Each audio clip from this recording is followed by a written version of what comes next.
I don't know how public this is, but you are in a throuple. True. Yeah.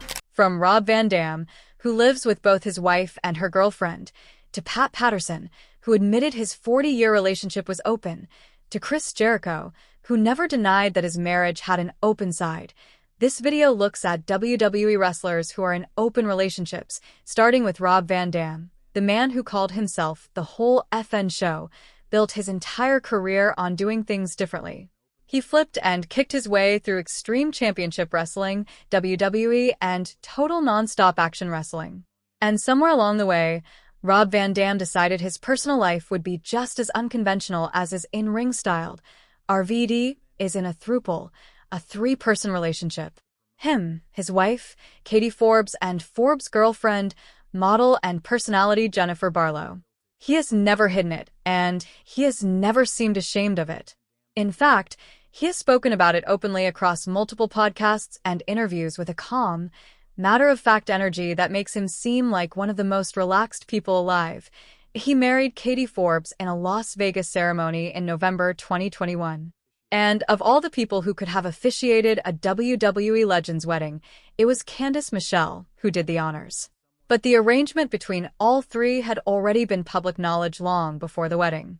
As far back as 2019, RVD was already sharing social media posts that made no attempt to hide what was going on. So I wanted to dive right in to something that I don't know how public this is, but you are in a throuple.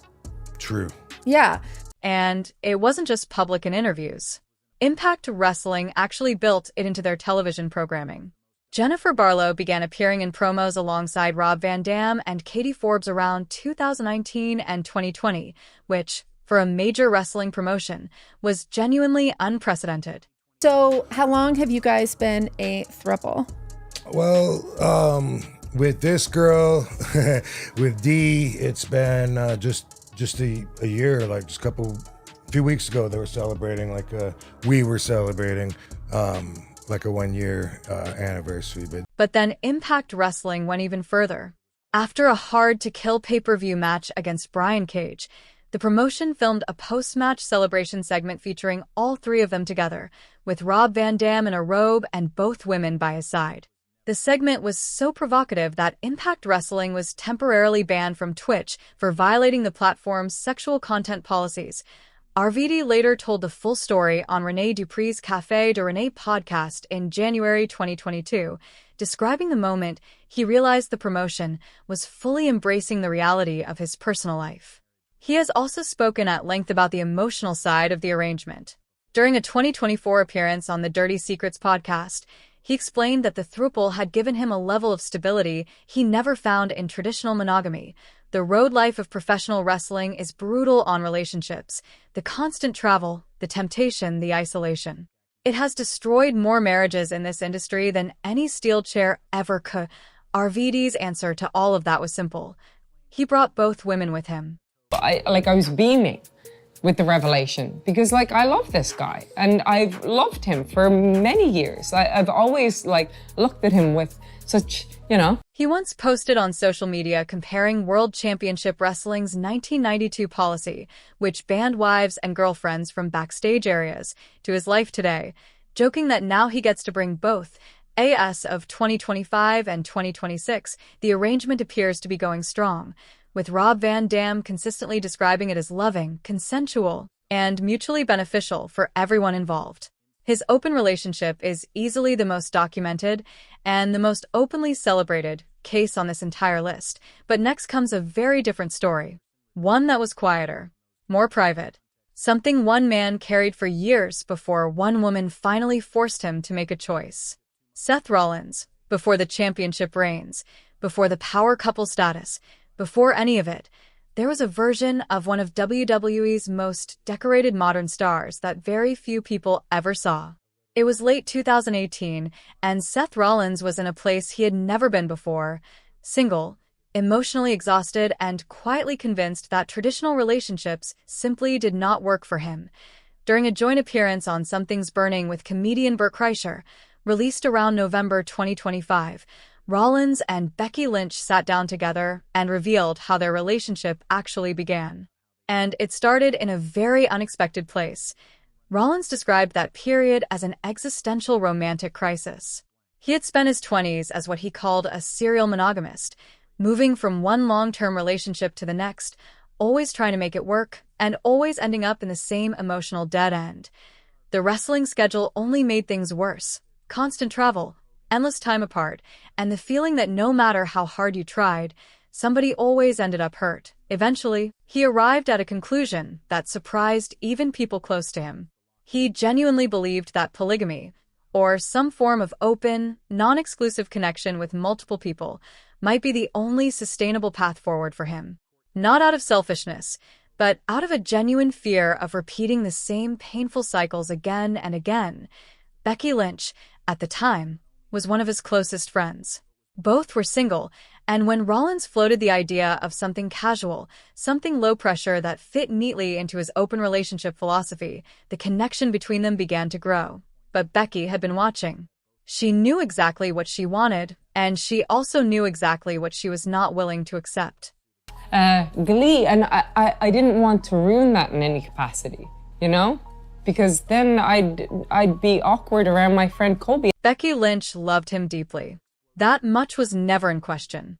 But watching the situation unfold in the direction it was heading was something she simply wasn't willing to let continue without a serious conversation. And I loved being friends with him so much that I didn't want anything to come between that. And Becky Lynch valued their friendship far too much to let it drift into something undefined and complicated. So, she drew a clear line: commit fully or stay friends. There would be no middle ground.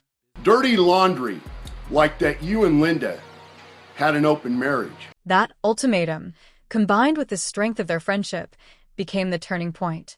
During Royal Rumble weekend in Phoenix in early 2019, something shifted dramatically between Seth Rollins and Becky Lynch. For the first time, Rollins began to realize that the open lifestyle he thought he needed may have been rooted more in fear than in genuine desire. By mid-2019, the two were fully exclusive. They would eventually marry in June 2021. What makes Rollins' story so compelling in the context of this list is the window it opens.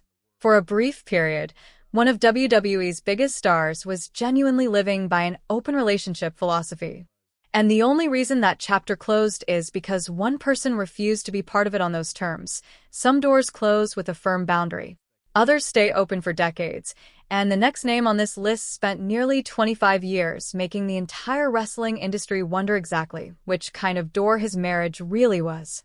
Chris Jericho. Few people in wrestling history have reinvented themselves as many times as the man behind the Demo God, the Ayatollah of Rock and Rolla, and a dozen other personas.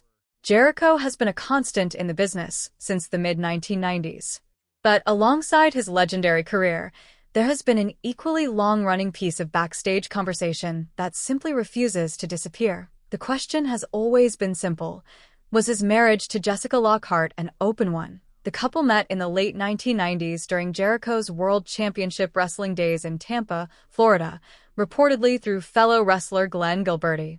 Jericho later wrote in his autobiographies about how they spent hours simply talking before anything physical ever happened, a slow, genuine connection that stood out even then.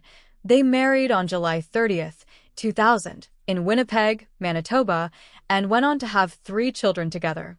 As recently as 2020, they reportedly renewed their vows in a private New Year's Eve ceremony attended by close friends and colleagues. By every outward measure, it looks like one of wrestling's most stable long-term marriages. But backstage, the narrative has often sounded very different. Speculation about an open marriage has circulated among talent, insiders, and fans for well over a decade. Then, in June 2018, it stopped being quiet locker room gossip and became a very public accusation. Former WWE diva Shelly Martinez went on Twitter and asked Jericho directly, "Are you in an open marriage?" Citing photos of him with other women that had been circulating online, the post sparked immediate reaction. Fans demanded proof. Wrestling outlets picked up the story. And Jericho never publicly responded, something that, depending on how you interpret it, says everything or nothing. Around 2010 and 2011, Photos also surfaced online that appeared to show Jericho kissing Kelly, fueling even more speculation about outside involvement. According to wrestling reports at the time, Jessica was reportedly less upset about what the photos showed and more upset that they became public, a reaction some insiders interpreted as consistent with a couple operating under a mutual understanding rather than strict monogamy. Then came comments from former WWE wrestler Rene Dupree on his Café de Rene podcast in 2023.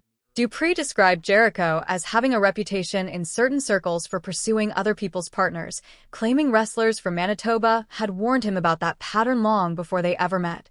Put it all together. The decades of backstage talk, the public Twitter accusation, the Kelly photos, Dupree's comments, and the couple's remarkable longevity through all of it. And many insiders believe it points towards some kind of consensual, mutually understood arrangement. Jericho has never confirmed it, but he has never directly denied it either. And in professional wrestling, sometimes the loudest answer is the one nobody gives, but the rumors surrounding Jericho were always just that, rumors. The next story on this list is different, because in this case the accusations came from another icon, delivered loudly, directly, and on camera for the entire world to hear. Hulk Hogan. Few names in professional wrestling carry the same weight. The red and yellow.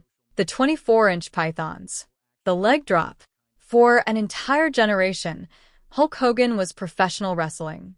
And for much of that time, Linda Hogan stood right beside him. But whispers that followed their 24-year marriage suggest there may have been a very different arrangement operating behind the scenes. The most explosive source of those whispers came from the Ultimate Warrior. In a 2011 YouTube video, Warrior made a series of direct and pointed accusations, claiming that Hogan and Linda had an open marriage, and going even further by alleging that Hogan had personally extended an invitation to him. You were both whores that did slutty stuff on the side. Neither one of you had a problem with the other one getting thrills on the side. The Ultimate Warrior didn't stop there. He pushed the accusation even further, claiming the arrangement was mutual and that it was something widely known throughout the locker room. In fact, Terry, you tried to get me to sample those thrills. You remember that, Terry? And then came the most specific claim of all, one that transformed a general accusation into something far more personal and far harder for people in the wrestling world to ignore. But being here with you guys, for once in my life, I'm going to be me now. I survived all this being gay. The Ultimate Warrior then made his most specific claim of all, one that turned a broad accusation into a deeply personal story. He claimed he was the only wrestler who ever said no to what Hulk Hogan had allegedly offered, and suggested that many others in the World Wrestling Federation at the time had accepted. These were explosive allegations. But Linda Hogan strongly pushed back. During interviews promoting her 2011 memoir, Wrestling the Hulk, she called the claims blatant lies, describing the collapse of their marriage as the result of Hogan's one-sided infidelity rather than any kind of mutual arrangement. Then came the Gawker trial. Court documents and testimony from Hogan's successful lawsuit against Gawker revealed that the infamous 2007 recordings involved Hogan and Heather Clem, the wife of Hogan's close friend, radio personality Bubba the Love Sponge. And one detail stood out. Testimony confirmed that the Clems themselves were operating within an openly non-monogamous marriage. Bubba had not only encouraged the encounters, but was reportedly present during at least one of them. Whatever the complete truth of the Hogan marriage may have been, the people around him and the world he was moving through at that time were clearly not strangers to unconventional relationship dynamics. Taken together, the Warrior accusations, the context surrounding the Clem situation, and the very public collapse of a 24-year marriage, many fans and insiders have long believed it points toward an arrangement that neither party has ever fully confirmed. But if the Hogan story is about what may have happened in the shadows of wrestling's brightest spotlight, the next story is about a man who carried his truth in silence for nearly half a century and eventually chose to step into the light. Pat Patterson. Long before the Royal Rumble, long before becoming Vince McMahon's most trusted creative mind, and long before any of it, there was a young wrestler from Montreal trying to survive in an industry that had no room for who he truly was. Pat Patterson spent nearly 5 decades keeping his personal life hidden from the world. And when he finally opened up, what he revealed wasn't just a story about being gay in professional wrestling.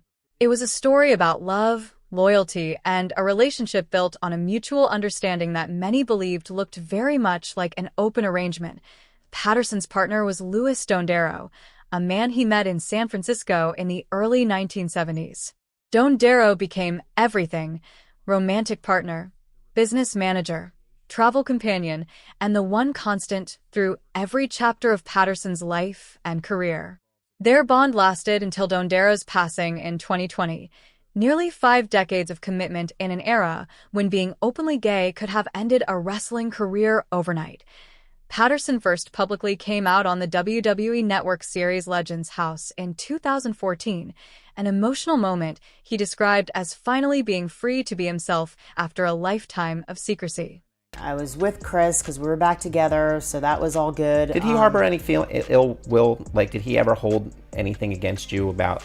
Never. Never. But his 2016 autobiography, Accepted, went further than simply coming out.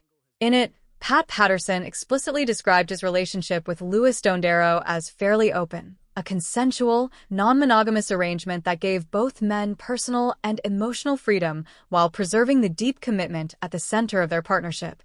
Given the brutal travel schedule of professional wrestling from the 1970s through the 1990s, the secrecy gay men in the business were often forced to live with, and the practical reality of building a life together while the wrestling world never stopped moving, the dynamic Patterson described made perfect sense as something they chose together, deliberately, honestly, and entirely on their own terms.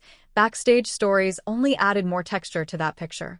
Multiple wrestlers, including Bret Hart in his writings and interviews, referenced what appeared to be a long-running secondary connection between Patterson and Steve Lombardi, better known to fans as the Brooklyn Brawler.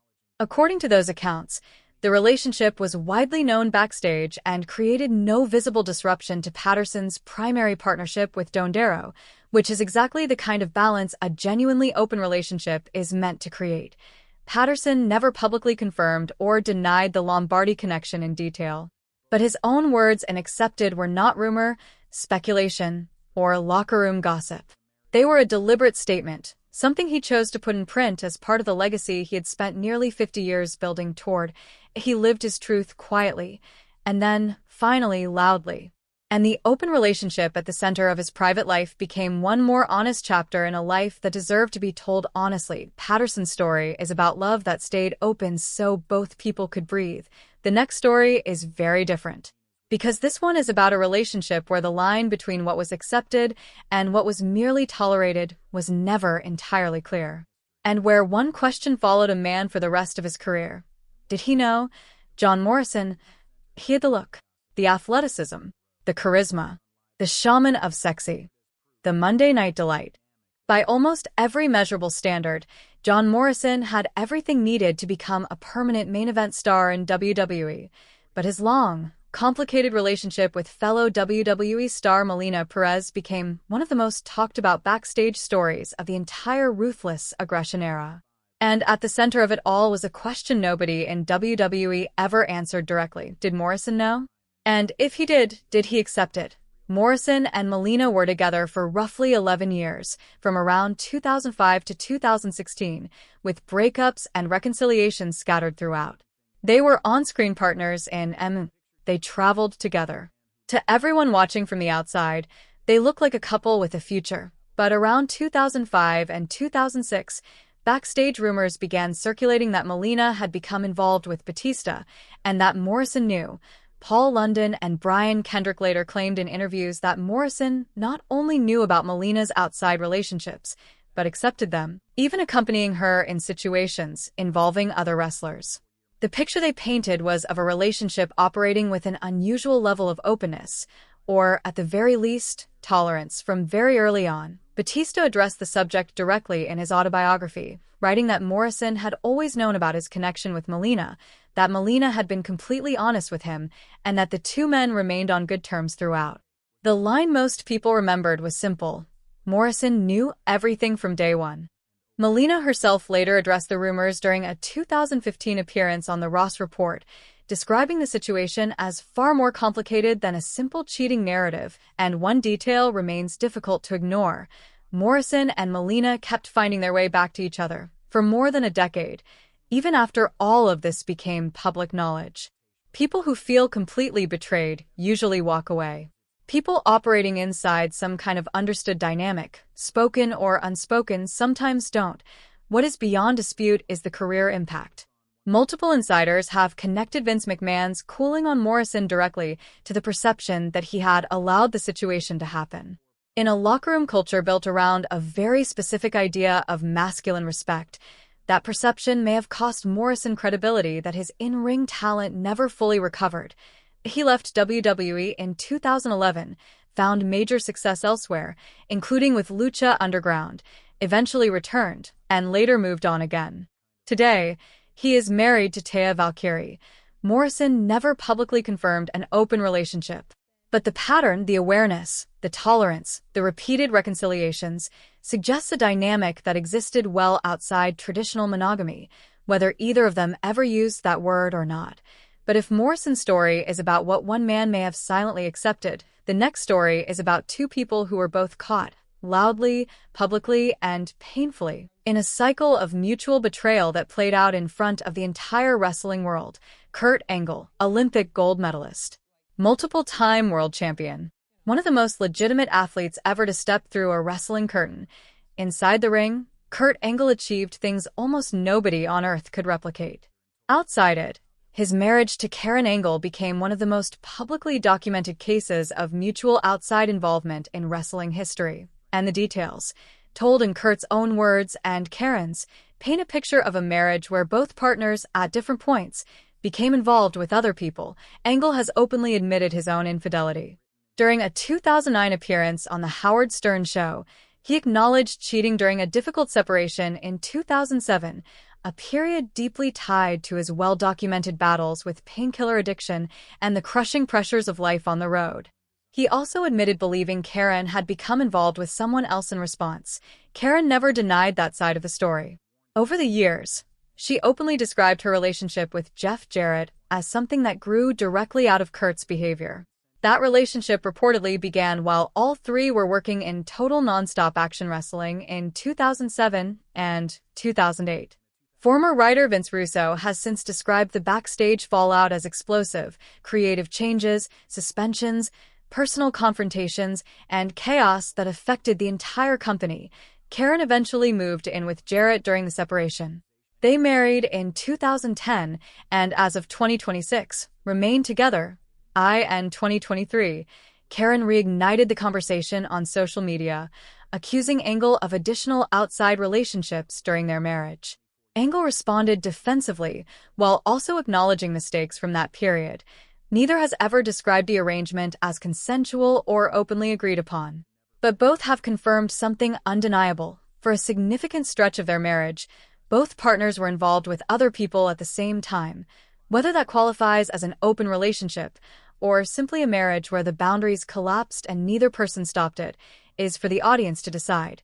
What is not in dispute is this. For a period, both doors were open. And while Kurt and Karen's story ended in divorce, public bitterness, and a custody battle, the next story ends in something even more heartbreaking. Chris Candido, before the championships, before Extreme Championship Wrestling, before any of the major stages, there was a teenage boy from New Jersey who met a girl, brought her into the world of professional wrestling, and began what would become one of the most complicated, painful, and endlessly discussed relationships in wrestling history. Chris Candido and Tammy Sytch, better known to fans as Sunny, grew up together inside the business. And what happened between them? The love, the chaos, the outside involvements, and the years of repeated forgiveness has led many insiders to describe their relationship as its own kind of open arrangement, whether they ever used that label or not. By the time the Body Donnas debuted in the World Wrestling Federation in 1995, Sunny had become one of wrestling's biggest female stars. Candido was her partner both on-screen and off, but backstage, a very different story was unfolding. Rumors about Sunny's relationships with other wrestlers circulated constantly during their peak years in WWF and ECW. And according to multiple accounts, Candido knew at least some of what was happening to Chris' brother. Johnny Candido later described a pattern of emotional chaos, Tammy disappearing, coming back, and Chris repeatedly choosing to forgive, no matter how much pain it caused him. And then came Sonny's own words, when asked directly whether Chris ever truly held any of it against her. Nothing was ever talked about, nothing was ever brought up. No, nothing at all.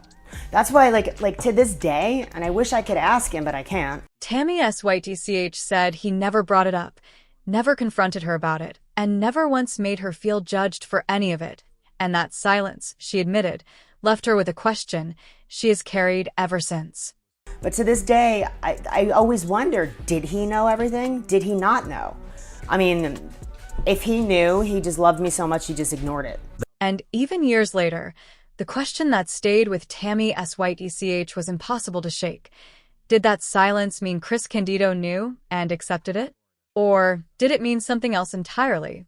That line, if he knew, maybe he just loved me so much that he ignored it, may be the most honest summary of the entire relationship between Chris Candido and Tammy SYTCH. IT was a relationship where one person's outside involvements may have been known and accepted, or perhaps never fully acknowledged at all. Either way, the door always seemed to remain open. And Chris Candido, one of the most naturally gifted wrestlers of his generation, chose to walk back through it, again and again. Their story was eventually featured as the Season 4 premiere of Dark Side of the Ring, and it remains one of the most emotionally complex portraits of a wrestling relationship ever put on screen. Candido passed away in 2005 at just 33 years old, shortly after making his comeback in total non-stop action wrestling. He never got the chance to answer the question Sonny is still asking. But the relationship they shared, whatever name you choose to give it, was real, complicated, painful, and ultimately worthy of being remembered. Thank you for watching. If you enjoyed this video, click one of the boxes on your screen to watch more stories just like this.